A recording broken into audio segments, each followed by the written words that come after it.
Hi my loves, it's Chani, and today I wanted to talk to you about the blessing of being single. Because as a society, we don't always look at it that way. Especially around this time of year, with Valentine's Day just passing. And there's this collective pressure to have a partner, to find the one.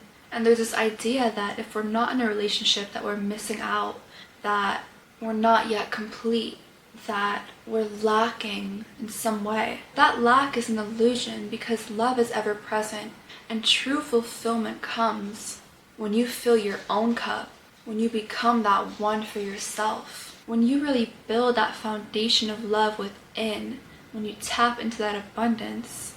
It never runs dry because you're not dependent on somebody else watering it.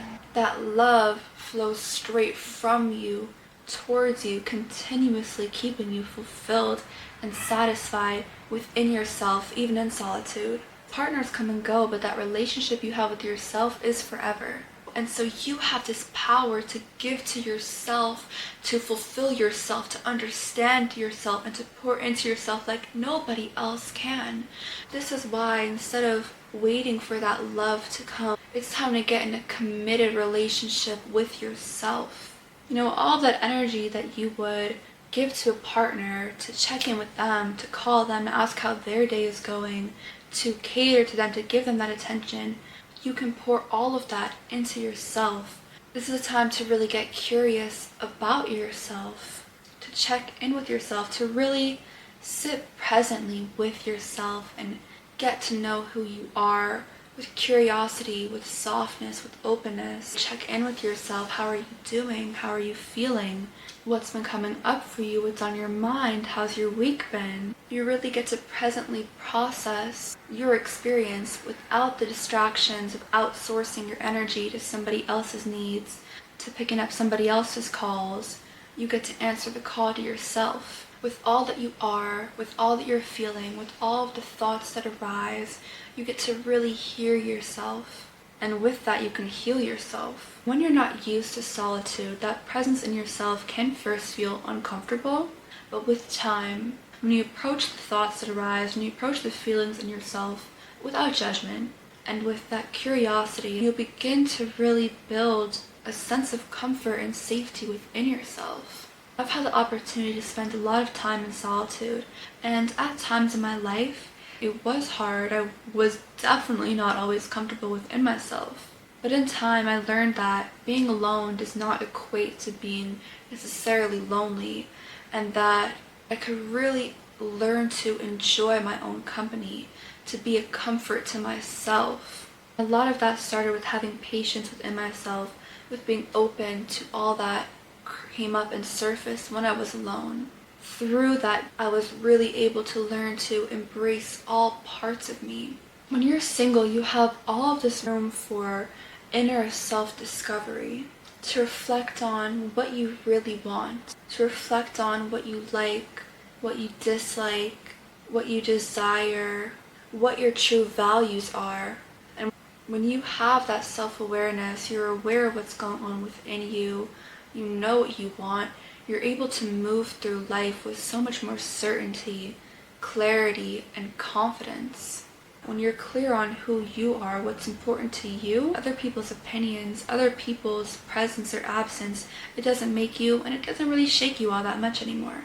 You get to learn your internal landscape and discover what you truly want. One of the things that really helped to deepen my relationship within myself and my contentness in my own company is asking, what do I really want in a partner? What are the qualities, the attributes, the acts that I think that I would really benefit from in a partner?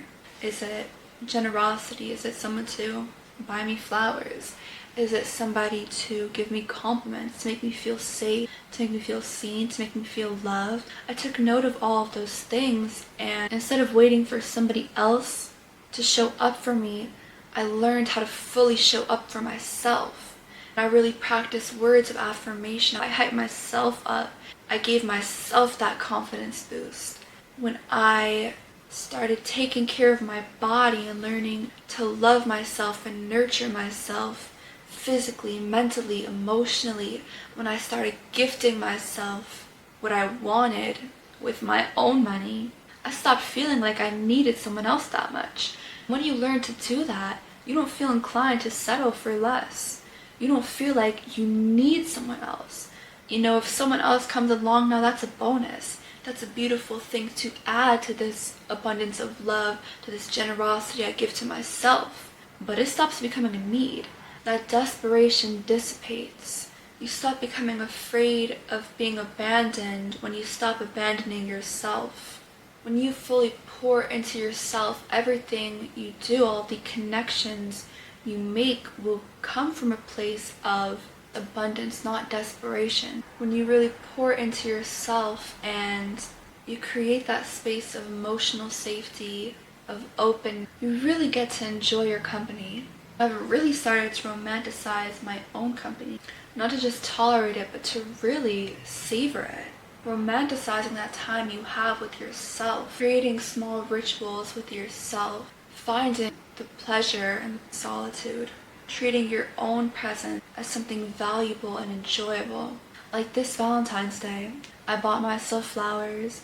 I went to work, got my own money, and then when I came home, I put on my silk, I put on some smooth R&B, I poured up a tall glass of white wine, and I arranged my flowers, and I had an amazing time, just enjoying the experience of being with myself. I really don't see it as something that is a placeholder for something missing from a relationship with someone else, but as something so whole and so deeply fulfilling and complete within itself.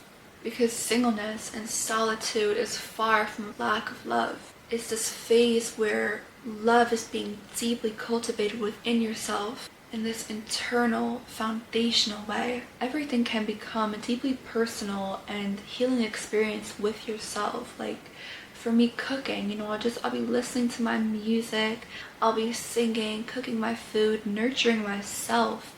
You know, I'll be laying in bed or doing yoga and stretching and just thinking about what a blessing it is to feel so safe, to be seen, to not perform, but to feel so deeply at peace within myself. Or, you know, I was reading poetry out loud with myself and just thinking about how fulfilling it can be to spend this time with myself generously, intentionally, to get to have that connection with myself, to get to have that stillness, to hear my own thoughts, to hear my own breathing uninterrupted. I've really invited that gratitude into my life. I really have come to appreciate this time with myself in such a deep and powerful way. There's something so powerful about showing up fully for yourself, about choosing yourself, trusting your own presence, and creating a life that feels whole and expansive from within you. And that is why being single is such a blessing and such a beautiful chance to build that kind of inner fulfillment, that power and wholeness that stays with you forever. I hope that this video resonated with you, and if it did, make sure to hit that like button. Let me know your thoughts in the comments, and make sure that you hit that subscribe button and the notification bell so you don't miss a video. And I'll see you next time. Bye!